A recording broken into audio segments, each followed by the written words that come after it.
Hello dear students, I hope आप fit होंगे, fine होंगे, बहुत ही मजेदार होंगे। और अब आपकी क्लास 12th की स्टडी भी बहुत ही धमाकेदार चल रही होगी। जैसा कि आपको पता है कि सीबीएसई ने अब आपके लिए जो एग्जाम है बहुत ही आसान कर दिया है। ये आपको पता है कि 2 टर्म में अब आपके एग्जाम होने, टर्म 1 और टर्म 2। और टर्म 1 में जो आने वाला है आपका, वो आपका सारा का सारा एमसीक्यू मतलब मल्टीपल चॉइस क्वेश्चंस आने वाले हैं, और जो कि बहुत आसान है। बच्चा बड़ा परेशान है कि सर बुक खरीदूं, क्या करूं। भैया अब आपको कुछ खरीदने की जरूरत नहीं है, आपको सारे के सारे वीडियो सॉल्यूशंस, वो भी एमसीक्यू के मिल जाएंगे, वो भी सेपरेट। मतलब केस स्टडी के एक अलग वीडियो मिलेगा आपको, आपको एसर्शन रीजन का अलग वीडियो मिलेगा, डिफरेंट डिफरेंट वीडियोज आपको मिलेंगे। तो अब आपको टेंशन लेने की जरूरत नहीं है और ना ही पैसे खर्च करने की जरूरत है। इसी के साथ मैं आपको एक बात बता दूं, आज आप थंबनेल पे लिखा हुआ देख रहे हैं सॉलिड स्टेट। तो सॉलिड स्टेट में हम यदि बात करें तो हम यहाँ पे हर एक क्वेश्चन को करने वाले हैं। जिस टाइप के क्वेश्चन पूछे गए हैं वो सारे के सारे क्लियर करेंगे, सारे टॉपिक भी आपके कवर हो जाएंगे। So don't worry. यदि मैं बात करता हूं यहाँ पे जनरली सॉलिड स्टेट की, तो आपने पढ़ा होगा, ध्यान होगा आपको, 2 टाइप के सॉलिड स्टेट होते हैं।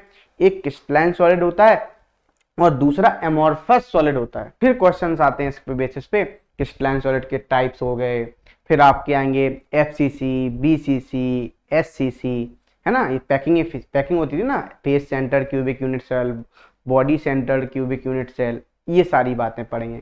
फिर अपने डिफेक्ट्स भी आते थे यहाँ पे, शॉर्ट की, फ्रैंकल, है ना। फिर अब आप यहाँ पे मैग्नेटिक बिहेवियर वगैरह भी देखते हैं। तो चलो स्टार्ट करते हैं हम आज का आपका ये पहला लेक्चर। तो देखो देखते हैं क्या है पहला क्वेश्चन। देखो यहाँ पे लिखा हुआ है क्वेश्चन नंबर 1। बहुत ही बढ़िया और बहुत ही शानदार और बहुत ही आसान क्वेश्चन लिखा हुआ है। क्या लिखा हुआ है? Which of the following condition favours the existence of a substance in the solid state. ये बोल रहा है कौन सी कंडीशन फेवर करेगा जब आपका जो सॉलिड स्टेट में जो सब्सटेंस है वो एग्जिस्ट करेगा। तो वो क्या होता है, सिंपल आपका हाई टेम्परेचर पे। किसकी बात होती है? High temperature. ठीक है, तो इस बात को ध्यान रखना सिंपल। तो यहाँ पे क्या हो गया? High temperature. तो देख लो भैया ऑप्शन क्या हो गया? हाई टेम्परेचर, पहला वाला। ठीक है, लो टेम्परेचर नहीं होगा, ठीक है ना, आपका हाई थर्मल एनर्जी नहीं होगा, वीक कोहेसिव फोर्सेस नहीं भैया, ये भी नहीं होगा। तो सिंपल जो होता है आपका यहाँ पे हाई टेम्परेचर होता है, इस बात को ध्यान रखना। आप यहाँ पे आंसर चेक करेंगे तो आंसर भी क्या आ गया? देखो पहला ही ऑप्शन आ गया, और हमारा भी क्या आ रहा था? पहला ऑप्शन आ रहा था। चलो भाई नेक्स्ट क्वेश्चन पे चलते हैं। अगला क्वेश्चन हमारा धमाकेदार क्या बोल रहा है, तो ध्यान से समझना। यहाँ पे लिखा हुआ है which of the following is not a characteristics of A crystalline solid. ठीक है भैया, क्रिस्टलाइन सॉलिड की बात करें तो समझ लेना यहाँ पे सबसे पहले तो क्रिस्टलाइन सॉलिड बोलते किसे हैं। यदि मैं क्रिस्टलाइन सॉलिड की बात कर रहा हूं तो एक बात ध्यान रखना, यहाँ पे इसे बोलते हैं रेगुलर अरेंजमेंट ऑफ एटम्स। कैसा होता है बोलो? Regular arrangement of atoms is called crystalline solid. ठीक है, तो देखो ये लिख दिया मैंने यहाँ पे, regular arrangement of atom. Simple इस तरीके से आपको करना है। ठीक है, चलो भाई अब देखो हम क्वेश्चन पढ़ते हैं, ऑप्शन पढ़ते हैं। क्या लिखा हुआ? Definite and characteristic heat of fusion. बिल्कुल सही बात है, डेफिनेट होगी, बिल्कुल सही बात है। आपको क्या होता है? Not a characteristic. दूसरा लिखा हुआ आइसोट्रोपिक इन नेचर। भैया देखो आइसोट्रोपिक इन नेचर नहीं होता है। आइसोट्रोपिक नेचर समझते हो? आइसो मतलब सेम। आप इस सॉलिड स्टेट को आप किसी भी डायरेक्शन में जाएंगे तो यहाँ पे क्या मिलता है आपको? डिफरेंट डिफरेंट प्रॉपर्टीज मिलती हैं। जो आपका क्रिस्टलाइन सॉलिड होता है वो जनरली एनाइसोट्रोपिक नेचर का होता है। कैसा होता है? एनाइसोट्रोपिक। एनाइसोट्रोपिक मतलब जहां पे आप किसी भी डायरेक्शन में जाएंगे तो आपको जो प्रॉपर्टीज है वो डिफरेंट मिलेंगी। आइसोट्रोपिक मतलब आपको प्रॉपर्टीज क्या मिलेंगी? कहीं भी जाएंगे, किसी भी डायरेक्शन में आप कट करेंगे तो प्रॉपर्टीज सेम मिलेंगी। सिंपल सी बात है। ये एनाइसोट्रोपिक और आइसोट्रोपिक का मतलब होता है। तो यहाँ पे जो है ये एनाइसोट्रोपिक इन नेचर का होता है। ठीक है, तो ये आपका सिंपल गलत लिखा हुआ है। कौन सा गलत? तो हमें गलत ही बताना था। ठीक है, चलो थर्ड ऑप्शन लिखा हुआ, regular periodically repeated pattern of arrangement of constituent particle in the entire crystal. ये बात भी सही है। ठीक है, रिपीटेड पैटर्न होता है, रेगुलर अरेंजमेंट होता है, बिल्कुल सही। ये ट्रू सॉलिड होते हैं, बिल्कुल सही बात है। ट्रू सॉलिड ये आपके ट्रू सॉलिड भी होते हैं। तो सिंपल जो आंसर होगा इसका सेकंड वाला होगा, और हमारा भी आंसर सेकंड आ रहा है, इनका आंसर भी क्या आ रहा है बच्चा, सेकंड आ रहा है। अब देखो भाई नेक्स्ट धमाकेदार क्वेश्चन पे चलते हैं, क्या बोल रहा है ध्यान समझना। लिखा हुआ है यहाँ पे विच of the following is an amorphous solid. देखो एमोर्फस सॉलिड कौन होगा, आपको यहाँ पे 4 एग्जाम्पल दे दिए। यदि हम बात करें ग्रेफाइट, नहीं भैया, ग्रेफाइट जो होता है कोवेलेंट होता है सॉलिड, यदि याद हो, ठीक है ना, ये भी एलोट्रॉप्स है ना, और ये भी आपका किस में आता है, एमोर्फस सॉलिड में आता है, ठीक है। दूसरा क्रोम एलम, ये भी कैसा होता है, ये भी आपका उसी में आता है, तो ये भी नहीं होगा एमोर्फस। आपका क्वार्ट्ज ग्लास, बिल्कुल ये किस में आता है, ये आपका एमोर्फस में आता है। सिलिकॉन कार्बाइड, ये भी आपका किस में नहीं आता है, एमोर्फस में नहीं आता है। तो सिंपल आंसर क्या आ गया, बी आंसर आ गया। हमारा भी आंसर बी आ रहा था और यहाँ भी आंसर बी आ रहा था। चलो भाई नेक्स्ट धमाकेदार क्वेश्चन पे चलते हैं। कितना बढ़िया क्वेश्चन आया। अब आपको दिख रही होंगी डोमेन, इनको बोलते हैं डोमेन्स। क्या बोलते हैं, डोमेन्स दिख रही होंगी। अब ध्यान से समझना, यहाँ पे लिखा हुआ है, क्या लिखा हुआ है, which of the following arrangement shows systematic alignment of magnetic moment of anti ferromagnetic substance. तो एंटी फेरोमैग्नेटिक सब्सटेंस की बात कर रहा है। तो यहाँ पे जो सिंपल आपका अलाइनमेंट है मैग्नेटिक मोमेंट का, तो वो कैसा होता है, देखो वो होता है सिंपली अपोजिट, एक दूसरे कैसे होते हैं, एंटी पैरेलल होते हैं। कैसे होते हैं, एंटी पैरेलल। तो बस आप इस तरीके से देख लो ऑप्शन, जो ऑप्शन होगा इस तरीके का वही आपका क्या हो जाएगा, आंसर हो जाएगा। तो यहाँ पे पहला वाला देखो सब सेम डायरेक्शन में, भैया ये तो नहीं होगा, ठीक है। अब देखो ये भी सेम डायरेक्शन में, तो ये भी नहीं होगा, ठीक है। अब देखो ये लिखा हुआ है, ये कैसा है, ये आपका अपोजिट भी है सेम भी है, ये भी नहीं होगा। तो सिंपल कौन सा होगा फिर, देखो एक सिंपल जिस जस्ट कैसे है, अपोजिट डायरेक्शन में, तो आंसर क्या हो जाएगा, सिंपल फोर्थ वाला आंसर हो जाएगा। तो यहाँ पे आप आंसर देख सकते हैं, हमारा भी आंसर क्या आ रहा है, फोर्थ वाला आंसर आ रहा है। चलो भाई बढ़िया, मजा आ गया होगा, है ना। देखो कितना आसान है, आपको लग रहा होगा कि यार ये तो बहुत ही आसान है, बस आपको एनसीईआरटी अच्छे से पढ़ना है। आपने एनसीईआरटी पढ़ ली तो समझ लो आपसे सारे के सारे एमसीक्यू बन जाएंगे, आपका कोई भी एमसीक्यू बाहर नहीं जाएगा। ज्यादा कुछ सॉल्व करना है तो भैया एग्जाम्पलर देख लो, वहां से भी क्वेश्चन पूछ सकता है। तो जो टफ क्वेश्चन आएगा वो एग्जाम्पलर से आएगा।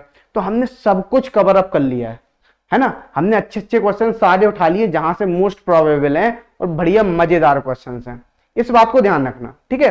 चलो भाई आगे बढ़ते हैं, नेक्स्ट क्वेश्चन पे चलते हैं। क्वेश्चन नंबर 5 क्या बोल रहा है, ध्यान समझना। लिखा हुआ है which of the following statement is not true about amorphous solid. तो एमोर्फस सॉलिड की बात कर रहा है, हमने अभी क्रिस्टलाइन सॉलिड की बात की थी। क्रिस्टलाइन सॉलिड किसे बोला था, रेगुलर अरेंजमेंट ऑफ एटम। और एमोर्फस सॉलिड किसे बोलते हैं, ध्यान समझना, एमोर्फस सॉलिड बोलते हैं simple irregular arrangement of atoms. कैसा होता है, इर्रेगुलर अरेंजमेंट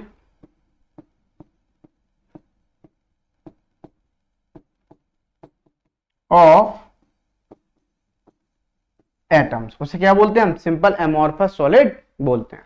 अब यहां पे लिखा हुआ है on heating they may become crystalline solid at certain temperature. मतलब जब आप एमोर्फस सॉलिड को एक सर्टेन टेम्परेचर पे हीट करते हैं तो वो कन्वर्ट हो जाता है किसमें, क्रिस्टलाइन में। बिल्कुल बात सही है, बिल्कुल बात सही है। तो ये बात तो सही है, ठीक है। आपको नॉट ट्रू बतानी, ध्यान समझ, नॉट ट्रू। बच्चा क्या करता है, नॉट ट्रू की जगह ट्रू बात देख लेता है और ट्रू पे टिक कर देता है, भाई ध्यान से नहीं समझता है, तो ध्यान से समझना। अच्छा दूसरा, they may become crystalline on keeping for a long time, very बिल्कुल सही बात, they may become crystalline on keeping for long time, ठीक है। Amorphous solid can be moulded by heating, बिल्कुल सही बात है ना। अच्छा, दे आर एनआइसोट्रोपिक इन नेचर। देखो अभी हमने बोला था जो आपके क्रिस्टलाइन सॉलिड थे वो कैसे थे, एनआइसोट्रोपिक नेचर थे, और जो एमोर्फस होते हैं वो आपके सिंपल आइसोट्रोपिक नेचर के होते हैं। कैसे होते हैं, आइसोट्रोपिक नेचर के। तो आंसर क्या हो जाएगा, सिंपल आंसर इसका फोर्थ वाला हो जाएगा, गलत। यदि आइसोट्रोपिक होता तब तो सही है, और एनआइसोट्रोपिक है तो मतलब गलत है, ठीक है। वो आंसर क्या आ गया, सिंपल आपका आंसर फोर्थ वाला आ गया। क्लियर, तो कितने बढ़िया बढ़िया क्वेश्चन हैं। चलो भाई नेक्स्ट क्वेश्चन पे चलते हैं। अगला क्वेश्चन क्या बोल रहा है हमारा, ध्यान समझना। लिखा हुआ है यहाँ पे the sharp melting point of crystalline solid is due to. वो शार्प जो मेल्टिंग पॉइंट होता है क्रिस्टलाइन सॉलिड का, वो क्यों होता है? लिखा हुआ है यहाँ पे, क्या लिखा हुआ है? पहला देखो, पहला लिखा हुआ है a regular arrangement of constituent particles observe over a short distance in the crystal lattice. देखो ये तो बात गलत है। जितने भी आपके क्रिस्टलाइन सॉलिड होते हैं ये आपके लॉन्ग रेंज ऑर्डर होते हैं। कैसे होते हैं? Long range order. ठीक है, तो ये बात तो गलत है। ठीक है, इसकी वजह से तो नहीं होता। दूसरा, a regular arrangement of constituent particles observe over a long distance in the crystal lattice. बिल्कुल सही बात है। आपका सिंपल रेगुलर अरेंजमेंट भी होगा। जब रेगुलर अरेंजमेंट होगा तो आपको पता है क्या होगा? रेगुलर अरेंजमेंट होगा और लॉन्ग डिस्टेंस तक होगा। ठीक है ना, तो ये बात तो बिल्कुल सही है। इसीलिए इनके क्या होते हैं? मेल्टिंग पॉइंट क्या होते हैं? जनरली क्रिस्टलाइन सॉलिड के ज्यादा होते हैं। तो आपका सेकंड वाला ऑप्शन बिल्कुल सही है। ठीक है, चलो अब लिखा हुआ same arrangement of constituent particle in different direction. नहीं भैया, आइसोटोप। ये आपके क्या? Same arrangement of constituent particle in different direction. नहीं भैया, ये भी नहीं होगा। तो simple different arrangement of constituent particle in different direction, ये भी नहीं होगा, है ना। ये सिंपल आपके आइसोट्रोपिक और एनाइसोट्रोपिक की डेफिनेशन लिखी हुई है, ये दोनों ही नहीं होंगे। ठीक है ना। अब देखो यहां पे हम आंसर देखें तो आंसर क्या आ रहा है? सेकंड। और हमारा भी आंसर क्या आ रहा था? सेकंड आ रहा था। तो आई होप आपको क्लियर हो गया कितना बढ़िया क्वेश्चन था। अब चलो नेक्स्ट क्वेश्चन की बात करते हैं। क्वेश्चन नंबर 7 क्या बोल रहा है? ध्यान समझना, which of the following is a network solid. तो नेटवर्क सॉलिड की बात कर रहा है। तो नेटवर्क सॉलिड जो होता है वो सिंपल एक ही ऑप्शन है, डायमंड। क्या है? डायमंड। ना तो SO2 होता है, ना I2 होता है, ना H2 आइस होता है। क्योंकि आपको मैं बता दूं, डायमंड भी क्या है? एलोट्रॉप्स ऑफ कार्बन है। इस तरीके से बना होता है। तो कार्बन यहाँ पे कैसा होता है? टेट्रावेलेंट होता है। और सबसे हार्ड भी होता है। जो डायमंड होता है ये हार्ड भी होता है सबसे ज्यादा, है ना। टेट्रावेलेंट होता है यहाँ पे कार्बन, और ये सबसे ज्यादा हार्ड भी होता है। और ये बेड कंडक्टर ऑफ इलेक्ट्रिसिटी होता है। क्या होता है? Bad conductor of electricity. अच्छा, आपसे पूछा जाए क्या diamond is a good conductor of heat? क्या बोल सकते हैं? गुड का थर्मल कंडक्टर? जल्दी बोलो।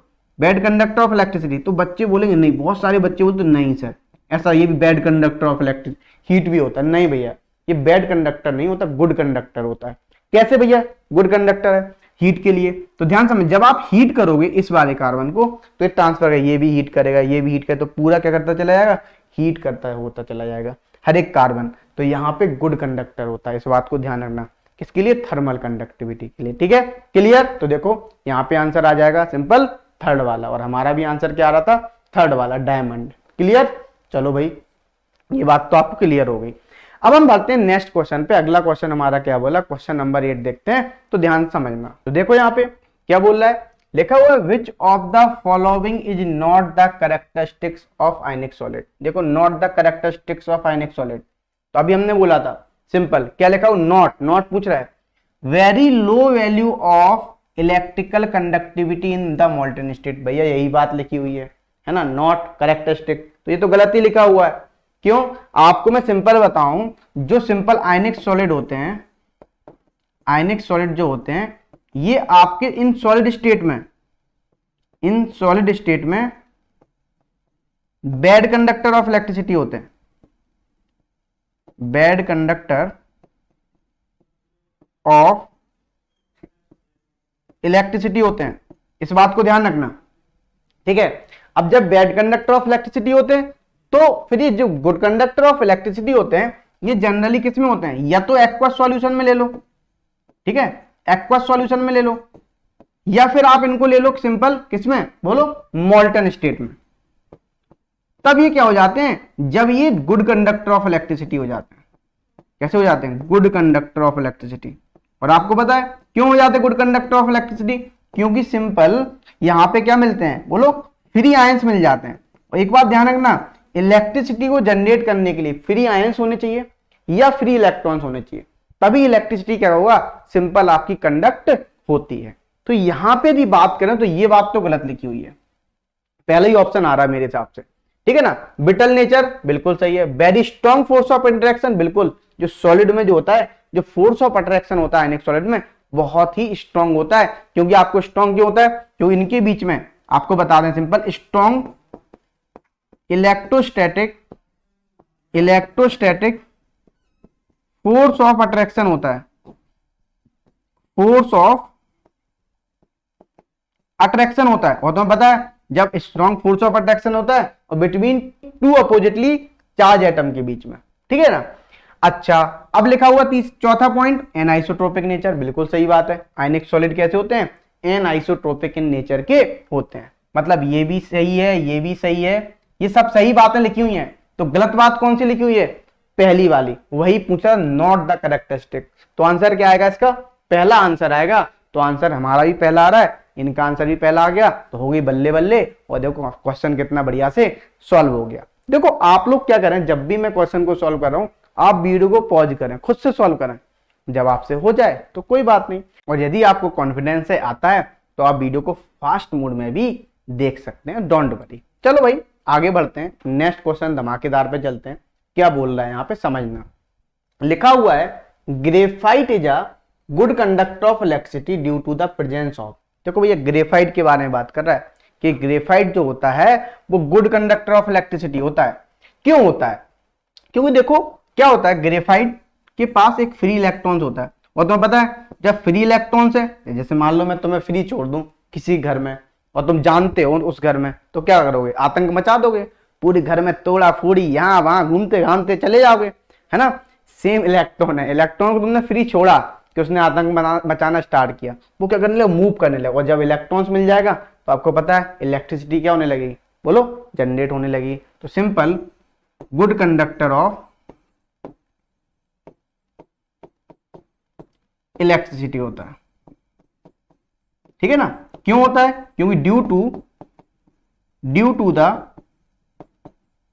फ्री इलेक्ट्रॉन्स, क्योंकि इसके पास क्या होते हैं, फ्री इलेक्ट्रॉन्स होते हैं, इसीलिए क्या होता है, गुड कंडक्टर ऑफ इलेक्ट्रिसिटी होता है। तो यहां पे जैसे लिखा हुआ है लोन पेयर ऑफ इलेक्ट्रॉन्स, नहीं भैया, फ्री बैलेंस इलेक्ट्रॉन्स, बिल्कुल सही बात है ना। एनायंस नहीं भैया, तो सिंपल क्या लिखा हुआ, कटायंस नहीं भैया। तो आंसर क्या हो रहा है, सिंपल आपका आंसर सेकंड वाला हो रहा है, ड्यू टू क्या, बोलो, फ्री इलेक्ट्रॉन्स।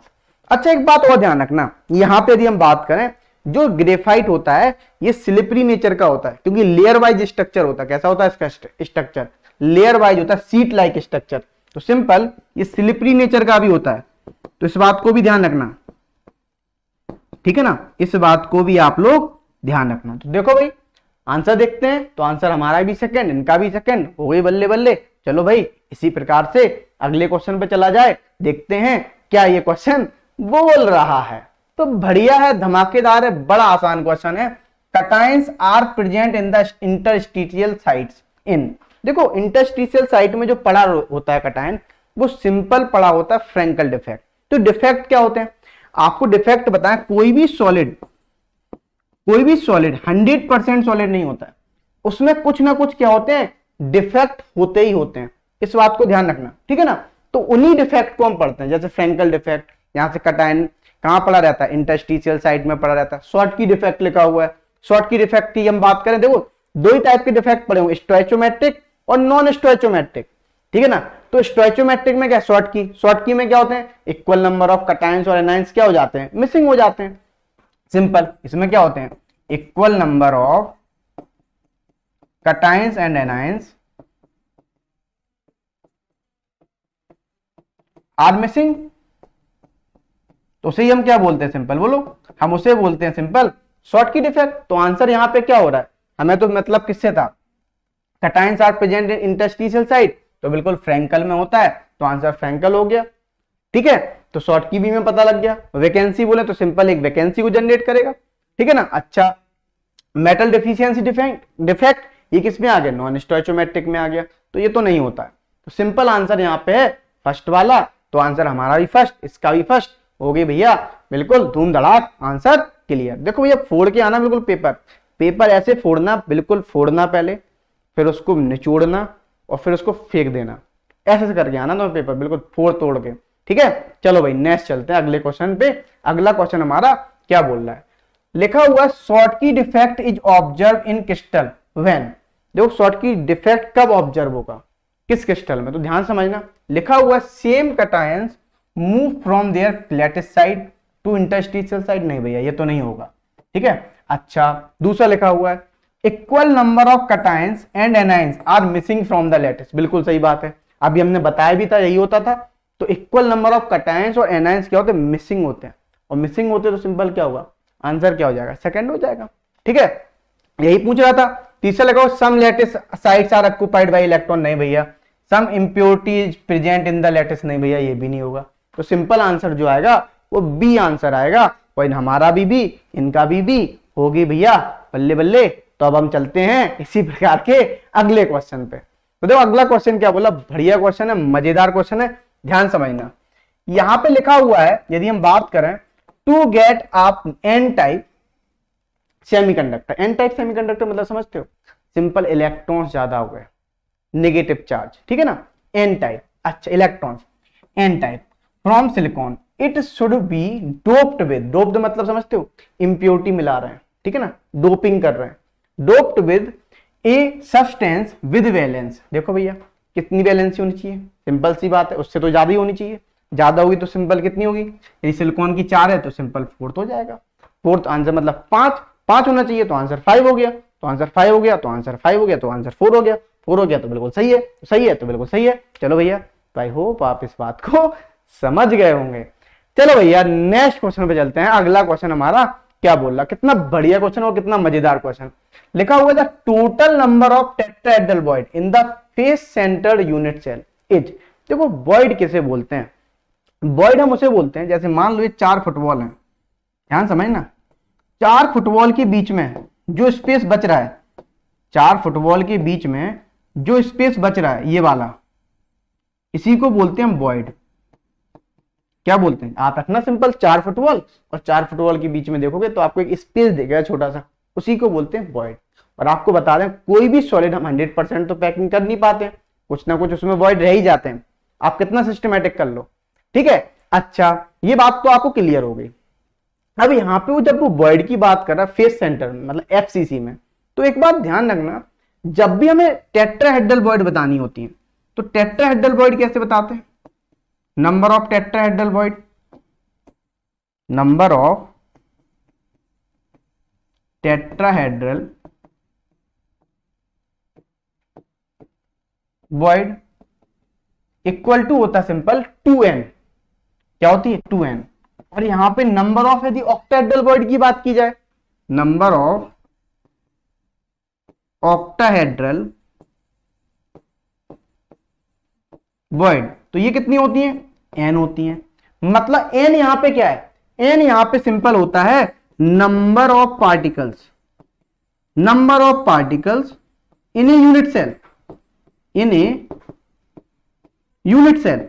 यदि मैं बात करूं यहां पे, जैसे एफसीसी है, तो एफसीसी में क्या होते हैं, देखो एफसीसी में यदि हम बात करते हैं तो ये आपका सिंपल एफसीसी होता है, क्या रखे होते हैं, हर एक कॉर्नर पे रख दो पहले तो पार्टिकल्स को, कहां रख दो, हर एक कॉर्नर पे। जैसे हमने हर एक कॉर्नर पे रखा इस तरीके से, देखो भैया ये रख दिया, और एक कहां रख दो, एक रख दो फेस के सेंटर पे, हर एक फेस के सेंटर पे, सिंपल ये रख दिया, फेस के सेंटर पे भी रख दिया, ठीक है। अच्छा एक बात तो नंबर ऑफ पार्टिकल्स कैसे आएंगे, यदि आपको पता है जो कॉर्नर होता है वो कितने में कॉमन होता है, 8 में, 8 कॉर्नर है इंटू 1/8, 1, ठीक है ना, ये हो गया। प्लस आपको पता है एक फेस कितने में कॉमन होती है, 2 में, 2 में ही तो होती है, तो 2 कितनी होगी, सिंपल 6 फेसेस हो गई, 6 इंटू 1/2 मतलब कितना हो गया, 3 + 1 मतलब कितना हो गया 4। तो यहां भी कितना हो गया, देखो 4 हो गया। तो नंबर ऑफ पार्टिकल्स कितने हुए, 4।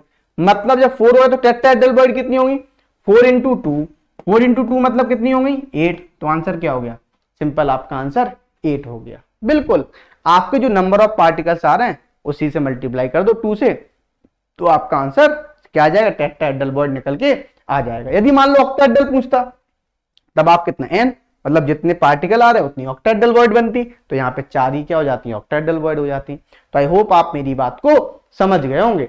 तो यहाँ पे आप आंसर देख सकते हैं, आंसर क्या दिया हुआ है, आंसर सिंपल सेकंड दिया हुआ है, ठीक है। मेरा भी आंसर क्या आ रहा था, सेकंड आ रहा था। चलो भाई आगे बढ़ते हैं, नेक्स्ट क्वेश्चन पे चलते हैं। अगला क्वेश्चन हमारा क्या बोल रहा है, ध्यान समझना, which of the following point defect are shown by AGBR। तो जो AGBR होता है ये इकलौता एक ऐसा होता है जो शॉर्टकी डिफेक्ट को भी शो करता है, ठीक है ना, और फ्रेंकल डिफेक्ट को भी शो करता है। ये बात ध्यान रखना, मतलब फ्रेंकल को भी शो करेगा और ये शॉर्टकी डिफेक्ट को भी शो करेगा। तो यहां पे जो आंसर होगा वो ए और बी दोनों होगा, ठीक है। मेटल एक्सिस और मेटल डिफिशियंसी डिफेक्ट को शो नहीं करता है, तो यहां पे जो आंसर होगा वो क्या हो, ए।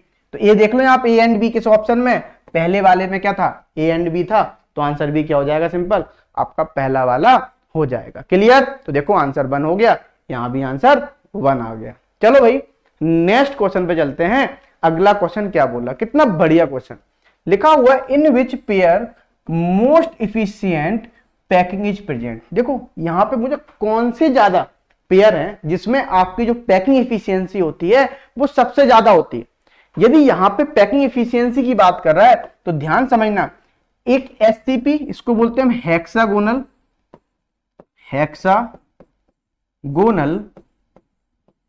क्लोज्ड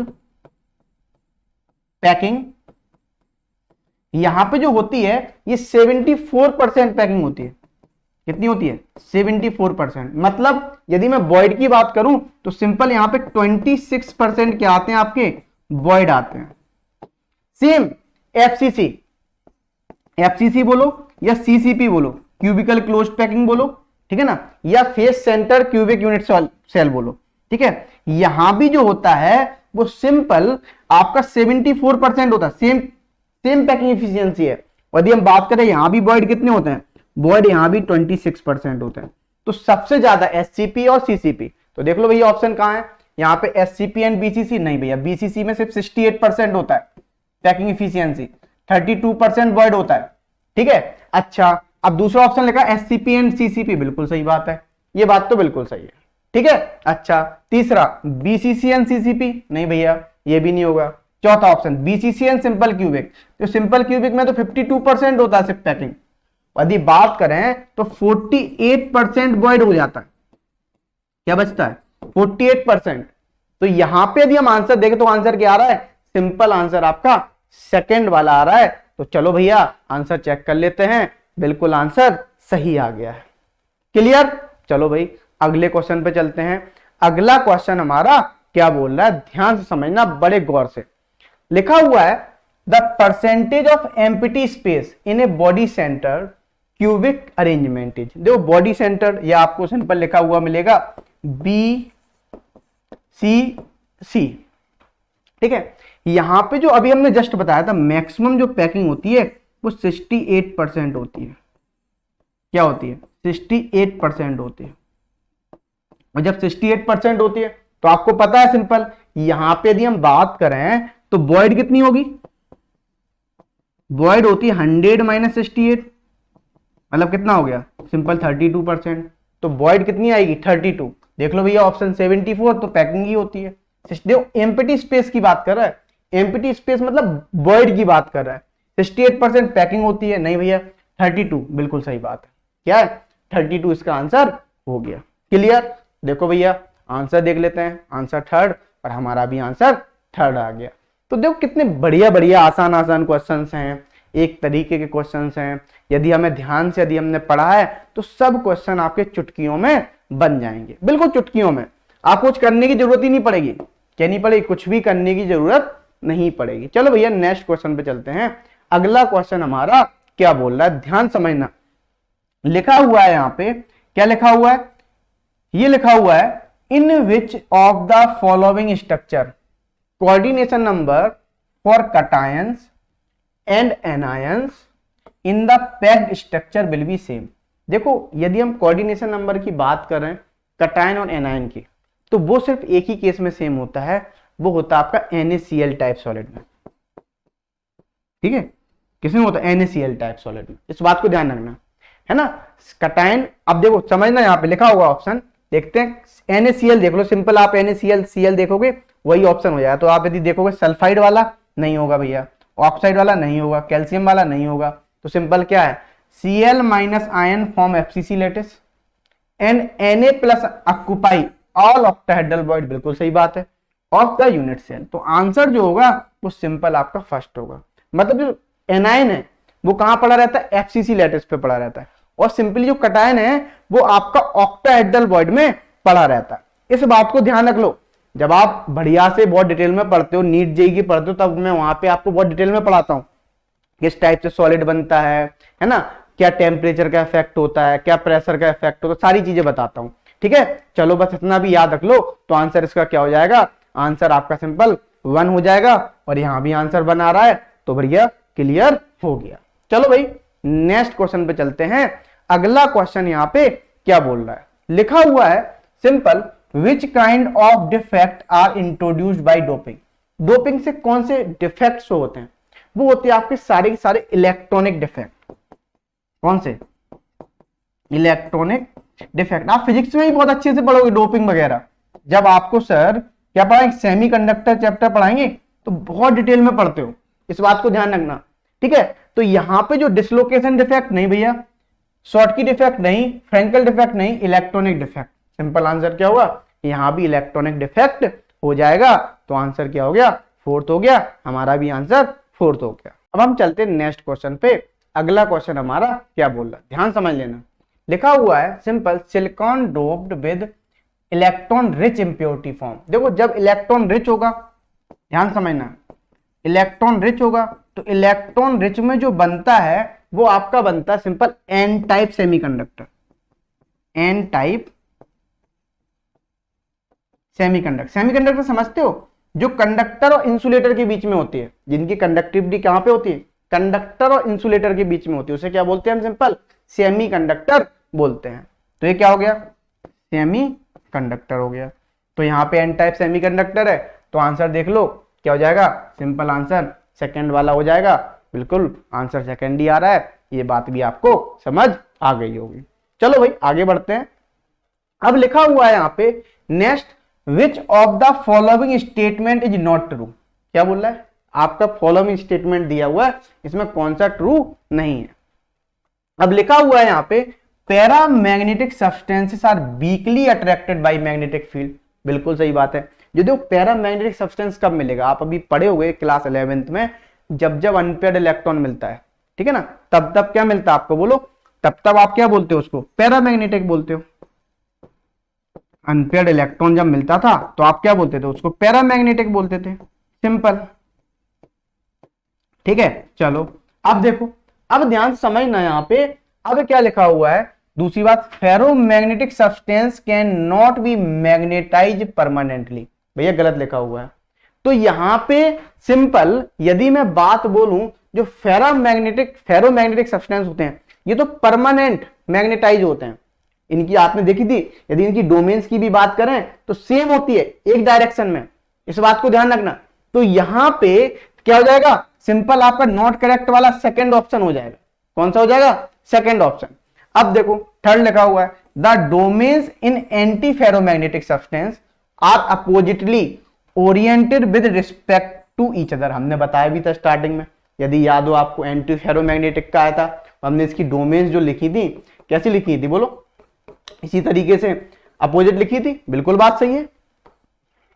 ठीक है, तो यहां पे अब फोर्थ ऑप्शन लिखा हुआ, pairing of electrons cancels their magnetic moment in the diamagnetic substances. बिल्कुल सही बात है। तो यहां पे बोला जो पेयरिंग ऑफ इलेक्ट्रॉन्स करते हो, तो जब आप उनको क्या कर देते हो, बोलो वो आपस में कैंसिल कर देते हैं मैग्नेटिक मोमेंट को, इसलिए उन्हें क्या बोलते हैं, हम डायमैग्नेटिक सब्सटेंस बोलते हैं। तो आंसर सिंपल यहां पे नॉट ट्रू वाला बोल रहा था, तो वो आंसर होगा सिंपल सेकंड वाला, इस बात को ध्यान रखना। तो देखो यहां पे आंसर क्या आ रहा है, आंसर सेकंड आ रहा है, और यहां भी आंसर क्या आ रहा है, सेकंड आ गया, हो गया सही। चलो भाई अगले क्वेश्चन पे बढ़ते हैं, आगे बढ़ते हैं। तो क्वेश्चन नंबर 21 देखो क्या लिखा हुआ है, a ferromagnetic substance becomes a permanent magnet. ठीक है भाई, वो बोला परमानेंट मैग्नेट हो जाता when it is placed in a magnetic field. Because देखो यहां पे जैसे आप फेरोमैग्नेटिक सब्सटेंस को कहां पे, बोलो, प्लेस करते हो, आप मैग्नेटिक फील्ड में करते हो, तो वो परमानेंट मैग्नेट की तरह बिहेव करने लगता है। क्यों करने लगता है, देखते हैं। All the domains get oriented in the direction of magnetic field. बिल्कुल सही बात है, यही बात है। इसीलिए क्या करने लगता है, जितनी भी डोमेन्स होती हैं, जिस डायरेक्शन में आप मैग्नेटिक फील्ड को लगाते हो, उसी डायरेक्शन में सारी की सारी डोमेन्स क्या हो जाती हैं, कन्वर्ट हो जाती हैं। तो सिंपल सी बात है, इसीलिए क्या हो बोलते हैं उसे, बोलो, वो परमानेंट मैग्नेट की तरह बिहेव करने लगता है। तो ये पहला आंसर बिल्कुल सही है। अब लिखा हुआ दूसरा, all the domains get oriented in the direction opposite in the direction of magnetic field. नहीं भैया, ये तो गलत लिखा हुआ है। अब लिखा हुआ है यहाँ पे तीसरा, डोमेन्स गेट ओरिएंटेड रैंडमली। नहीं भैया, रैंडमली तो हो ही नहीं सकती हैं, एक ही डायरेक्शन में सारी की सारी हो जाती हैं, रैंडमली नहीं होती हैं। अच्छा, domains are not affected by magnetic field, ये भी गलत है। वो अफेक्ट ही किससे होती हैं? मैग्नेटिक फील्ड से होती हैं। तो आंसर क्या रहा? फर्स्ट वाला। तो हमारा भी आंसर फर्स्ट, इनका भी आंसर फर्स्ट हो गए भैया, बिल्कुल बल्ले बल्ले। ठीक है, चलो भाई आगे बढ़ते हैं, नेक्स्ट क्वेश्चन पे चलते। कितना बढ़िया क्वेश्चन आया, ध्यान समझना। लिखा हुआ था correct order of the packing efficiency in different types of unit cell, FCC, BCC, simple cubic. तो ध्यान समझना, यहां पे भी मैं एफसीसी की बात करता हूं। तो एफसीसी में मैंने बताया था अभी सिंपल थोड़ी देर पहले 74% पैकिंग होती है। ठीक है, और आपको पता है बीसीसी में कितनी होती है? 68% होती है। ठीक है, और यदि हम बात करें सिंपल क्यूबिक में, तो सिंपल क्यूबिक में होती है सिंपल 52%। ठीक है, और यदि मैं इसमें वॉइड की बात करता हूं तो इसमें वॉइड कितनी मिलती है? पहले भी बात कर चुका हूं मैं, 26%। इसमें वॉइड कितनी मिलती है? 32%। ठीक है, इसमें वॉइड कितनी मिलती है? 48%। सिंपल सी बात है। तो यहां पे यदि हम देखते हैं तो क्या हुआ? एफसीसी सबसे ज्यादा पैकिंग है, उससे कम बीसीसी, फिर उससे कम सिंपल क्यूबिक, एससीसी। तो ये आपका क्या आ रहा है? पैकिंग का ऑर्डर आ रहा है। देख लो भैया, यही ऑर्डर है। तो देख लो क्या ऑर्डर है, ऑप्शन देख लो। पहला नहीं भैया, पहला तो नहीं होगा, एफसीसी बोल रहा है, फिर उससे ज्यादा बीसीसी नहीं, एफसीसी सबसे ज्यादा है। दूसरा वाला एफसीसी, बीसीसी, सिंपल क्यूबिक, बिल्कुल सही बात, यही ऑप्शन हो गया। तो second answer is correct option. तो आई होप आपको ये बात क्लियर हो रही होगी, बिल्कुल बढ़िया वाली। कितना बढ़िया क्वेश्चन था, मजेदार क्वेश्चन था। चलो भैया, कितना आसान क्वेश्चन था, इजी कुजी, है ना। बिल्कुल आगे बढ़ते हैं नेक्स्ट क्वेश्चन पे। The edge length of the unit cell in terms of the radius of sphere constituting FCC, BCC and simple cubic unit cell. मतलब वो सिंपल रेडियस और सिंपल एज लेंथ में क्या पूछ रहा है? रिलेशन पूछ रहा है। देखो निकालते हैं सिंपल, एक एक करके हम तीनों के निकालते हैं। जैसे मान लो आपने एससीसी की बात कर रहा हूं, सिंपल क्यूबिक यूनिट सेल। ठीक है, तो सिंपल क्यूबिक यूनिट सेल में क्या होता है? जो हर एक एटम है वो कहां पड़ा होता है? बोलो। वो आपका हर एक कॉर्नर पे पड़ा होता है, सिंपल इस तरीके से। ठीक है, हर एक कॉर्नर पे पड़ा हुआ है, ईच कॉर्नर पे एटम्स आर ईच कॉर्नर। ठीक है, अब आपको पता है, ये तो हो गया। अब एक बात बताना सिंपल सा, यदि यहां पे हम बात करें तो क्या होगा? ये दोनों स्फीयर एक्चुअली इस तरीके से अरेंज होते हैं, ध्यान देखना, एक्चुअली इस तरीके से अरेंज होते हैं। ये 4 स्फीयर, 4 फुटबॉल लो और इनके ऊपर क्या रख दो? सिंपल आप 4 फुटबॉल और रख दो। इस तरीके से अरेंज होते हैं, 4 के ऊपर 4 फुटबॉल।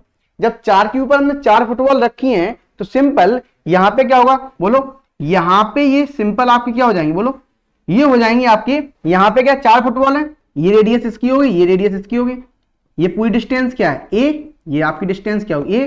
तो आप डायरेक्ट देख लो, ये आर, ये आर, तो ए इक्वल टू क्या हो गया? सिंपल आपका 2r हो गया। क्या हो गया? 2r। ठीक है, इस तरीके से कर लिया। अब देखो दूसरा देखते हैं। दूसरा हम देखेंगे, जब आपको बीसीसी दे दिया जाए, बीसीसी के लिए क्या होगा? Body centre cubic unit cell. मतलब आप हर एक क्या रखेंगे? बोलो, आप ईच कॉर्नर पे रखेंगे। कहां पे रखेंगे? ईच कॉर्नर, एटम को ईच कॉर्नर पे रखेंगे, सिंपल। और एक बॉडी के सेंटर पे रखेंगे। कहां पे रखेंगे? Body centre. तो जब आप इसमें रखेंगे तो एक बात बताना, तो यहां पे जो सिंपल अरेंजमेंट होगा पार्टिकल्स का, वो कैसे होगा? देखो, जो आपके सिंपल बॉडी के सेंटर पे है, और आपको बताओ एक बॉडी डायगोनल, यदि मैं इस बॉडी डायगोनल की बात करता हूं, ये देखो बॉडी के सेंटर पे लगा दिया। अब इस बॉडी डायगोनल की बात करूं तो पूरी डिस्टेंस कितनी होती है? √3 है। बोलो, तो आधी कितनी होगी? आधी डिस्टेंस कितनी होगी? बोलो, आधी डिस्टेंस हो जाएगी आपकी सिंपल √3a/2। तो सिंपल हम क्या कर रहे हैं? देखो, ये दो स्फीयर लिए डायगोनली, इनकी डिस्टेंस क्या है? इनकी डिस्टेंस जो आ रही है वो आ रही है सिंपल √3a/2। ये भी आ रहा है, ये भी आ रहा है, तो कितना हो जाएगा बोलो। तो यहां पे यदि सिंपल हम देखें तो सिंपल क्या हो जाए, √3a/2 इक्वल टू 2r। तो सिंपल a इक्वल टू क्या हो जाएगा, 2 2 जा 4 r/√3। ये हो गया 4r/√3। तो यहां पे क्या हो रहा है, 4r/√3। अब देखो यदि मैं फेस सेंटर की बात कर रहा हूं तो हर एक फेस पे रख दो, कहां रख दो। अब हम यदि मान लो एफसीसी की बात कर रहा हूं तो एफसीसी में क्या होता है, ध्यान समझना, ईच कॉर्नर पे रख दो और एटम को कहां पे रख दो, फेस के सेंटर पे रख दो और फेस के सेंटर पे रख दो, सिंपल। अब क्या होगा यहां पे, जब आप फेस के सेंटर पे रखोगे 1 2 3 4 5 6, ये हो गया। अब क्या होगा, अब आप जब जैसे ही आप ऐसे अरेंज कर दिए तो देखो सिंपल। अब मुझे एक बात बताओ, ये डिस्टेंस कितनी होती है, यदि बॉडी डायगोनल की हम बात करें, बॉडी डायगोनल की होगी, ये फेस डायगोनल है, इसकी डिस्टेंस कितनी, √2a। इसकी डिस्टेंस जो होगी बॉडी किसकी बोलो, √2a हो जाएगी, सिंपल। जब √2a हो जाएगी तो क्या हो जाएगा, देखो तो यहां पे जब हमने लिए आधी डिस्टेंस क्या होगी, √2a/2 इक्वल टू r। तो क्या हो रहा है, देखो यहां पे क्या a/√2 हो जाएगा, तो a/√2 इक्वल टू क्या हो जाएगा, 2r। तो सिंपल क्या हो, a इक्वल टू क्या आ गया, 2√2r। तो यहां पे यदि हम बात करें एफसीसी के लिए क्या आ रहा है, a इक्वल टू 2√2r और बीसीसी के लिए 4r/√3 और सिंपल आपका यदि बात एससीसी के लिए a इक्वल टू 2r। देख लो भैया रिलेशन, ये रिलेशन कहां पे करेगा, 2√2r किसके लिए है भैया, 2√2r है, ये अंदर नहीं है, ये बाहर है यार, इस बात को ध्यान रखना, प्रिंटिंग मिस्टेक है, ये क्या बाहर है यार, ठीक है। तो यही आपका पहला वाला ऑप्शन हो जाएगा। तो आई होप आपको ये बात क्लियर हो रही होगी, क्योंकि आपको उसी जैसे पूछा उसी तरीके से एफसीसी फिर बीसीसी फिर सिंपल, इस तरीके से मैंने अरेंज कर दिया। तो देखो आंसर क्या आ रहा है, सिंपल आंसर पहला आ रहा है। तो आई होप आपको ये बात क्लियर हो गई होगी। चलो भैया आगे बढ़ते हैं, अगले क्वेश्चन पे चलते हैं। लिखा हुआ है match the following column first and column second, ठीक है, and choose the correct option from the codes. ठीक है भैया, कोड्स दे दिए गए। यहां पे लिखा हुआ है आयनिक सॉलिड, पहला क्या लिखा हुआ है, आयनिक सॉलिड। और आयनिक सॉलिड जिंट मॉलिक्यूल नहीं भैया, वोलेटाइल लिक्विड नहीं भैया, no free ions to move in solid state, बिल्कुल सही बात है। यहाँ पे जो फ्री आयंस होते हैं वो मूव नहीं कर पाते हैं। क्यों मूव नहीं कर पाते हैं, क्योंकि उनके बीच में यदि बात करें तो स्ट्रॉन्ग इलेक्ट्रोस्टैटिक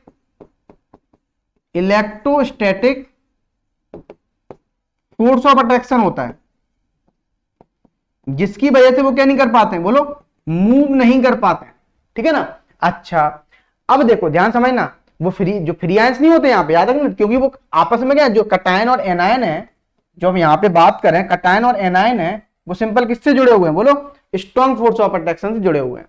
अच्छा तो पहले का तो आपका क्या हो गया, ए का तो 3 हो गया, ठीक है। अब नेटवर्क सॉलिड की बात कर रहे हैं, यदि नेटवर्क सॉलिड की बात कर रहा है तो इसको बोलते हैं जिंट मॉलिक्यूल, क्या बोलते हैं, जिंट। तो सिंपल यहां पे नेटवर्क सॉलिड क्या हो जाएगा, जिंट, तो मतलब क्या हो जाएगा यहाँ पे बी का आपका फर्स्ट हो जाएगा, ठीक है। अच्छा अब मेटालिक सॉलिड की बात कर रहा है, यदि मेटालिक सॉलिड की बात कर रहा है तो देखो पॉजिटिव आयन होगा, यहां पे क्या होगा, पॉजिटिव आयन होगा, क्योंकि आपको पता है जैसे मान लो Na लिया, Na ने इलेक्ट्रॉन को क्या किया, लॉस किया, तो इसके चारों ओर क्या हुआ, इलेक्ट्रॉन होंगे, तो पॉजिटिव आयन है और surrounded by sea of electron, और चारों तरफ क्या इलेक्ट्रॉन इलेक्ट्रॉन है, तो सिंपल सी का क्या हो जाएगा, सी का आपका 4th हो जाएगा, ठीक है।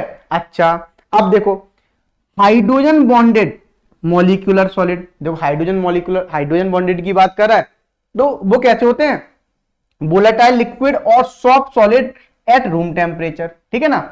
अब देखो वोलेटाइल का मतलब समझते हो, जो रूम टेम्परेचर पे क्या होने लगे, आराम से इवेपोरेट होता जाए, उससे हम क्या बोलते हैं, वोलेटाइल नेचर। तो ठीक है सिंपल, यहाँ पे क्या हो गया, तो आपका जो डी का हो जाएगा वो कौन सा हो जाएगा, सेकंड वाला।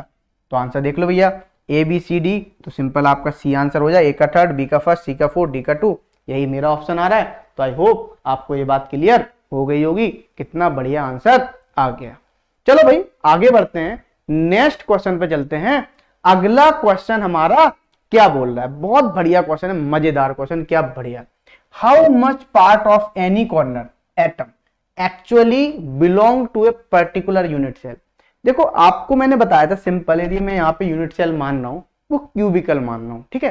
तो यदि क्यूब है, जैसे क्यूब है, ये क्यूब बना दिया हमने इस तरीके से, और मान लो ये कॉर्नर पे एटम रखा हुआ है ना, या आप ऐसे समझो आपके सामने ये कॉर्नर है, कॉर्नर के सामने आप बैठे हुए, वो कॉर्नर है जो, अब देखो कितने रूम में कॉमन है, एक आप जिस रूम में बैठे हो यहाँ पे, एक इसके बगल वाला रूम, कितने हो गए 2, और 2 ही सेम इसके बगल में, दोनों के बगल में 2 रूम, तो कितने हो गए 4, और 4 के ऊपर बोलो कितने हो गए, बोलो 4 के ऊपर 4 रूम और हो गए, तो कितने में कॉमन हो गए 8।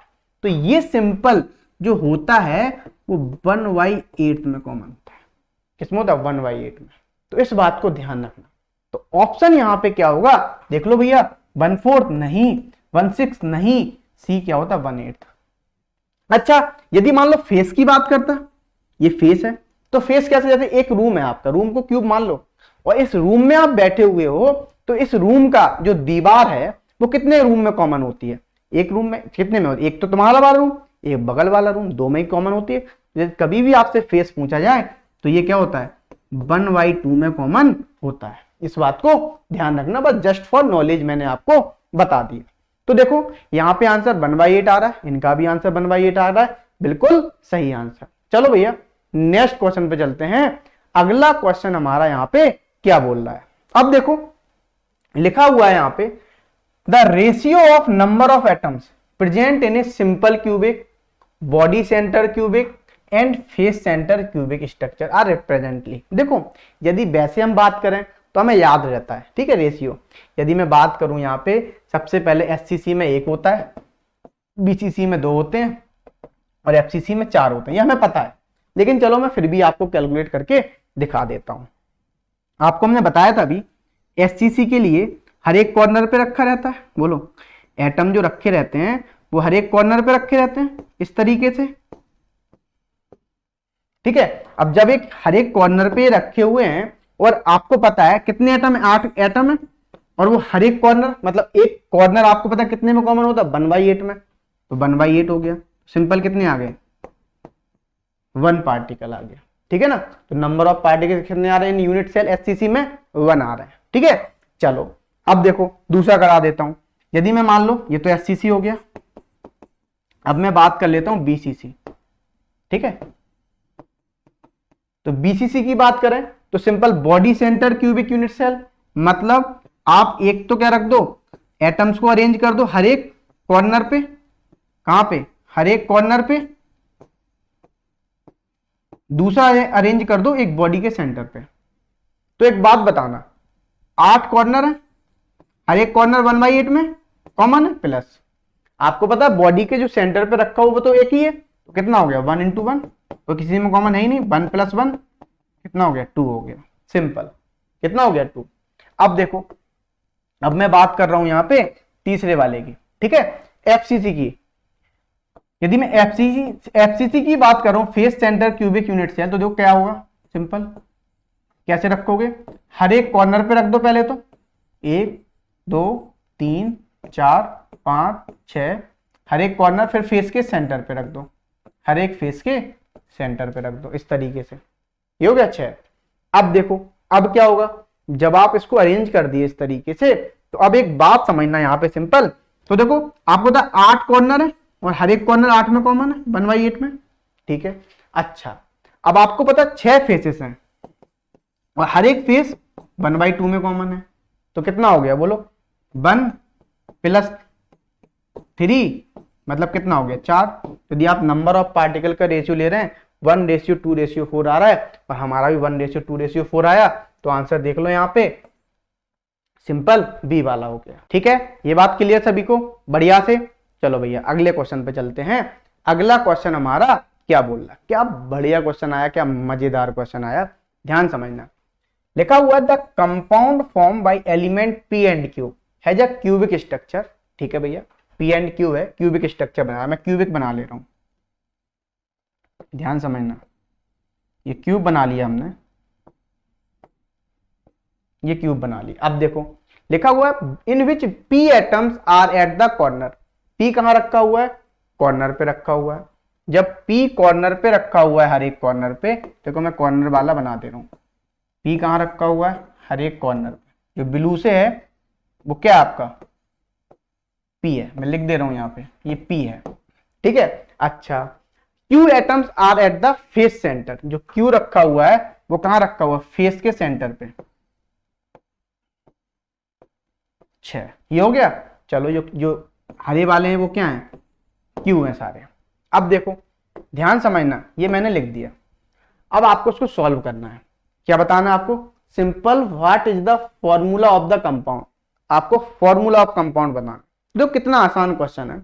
आपको पता है P कहां रखा हुआ है, हर एक कॉर्नर पे। कितने कॉर्नर होते हैं क्यूब में, 8, और कितने में कॉमन होते हैं, 1/8 में।